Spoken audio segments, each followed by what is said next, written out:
Laparoscopy করলে কি বাচ্চা হবে? এই কোশ্চেনটি আমাদের কাছে হর হামেশাই আসে।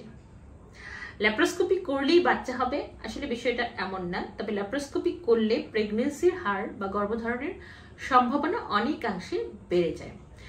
যেসব কারণে আমরা ল্যাপারোস্কোপি করে থাকি সেটা হচ্ছে একটি ডায়াগনস্টিক কারণ, আরেকটা হচ্ছে পলিসিস্টিক ওভারিয়ান সিনড্রোমের জন্য, আর এন্ডোমেট্রিওসিস এবং অনেক সময় ফাইব্রয়েড থাকলে করে থাকি। তো যখন ল্যাপারোস্কোপি করা হয় সাথে সাথে ডায়াগনস্টিকের পাশাপাশি কিন্তু আপনার কিউরেটিভ অর্থাৎ ট্রিটমেন্টটাও করে দেওয়া হয়।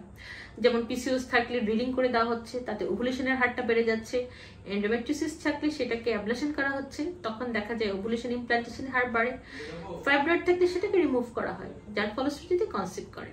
সুতরাং ল্যাপারোস্কোপি করলে আপনার বাচ্চা ধারণের হারটা অনেকাংশে বেড়ে যাচ্ছে। তবে আপনার কি কারণে ল্যাপারোস্কোপি করা হচ্ছে, অপারেশনটা কতটা সাকসেসফুল হয়েছে এবং আপনার স্বামীর রিপোর্ট ঠিক আছে কিনা, এগুলো সবকিছুই আপনার মা হওয়ার ক্ষেত্রে অনেক বড় ভূমিকা পালন করে।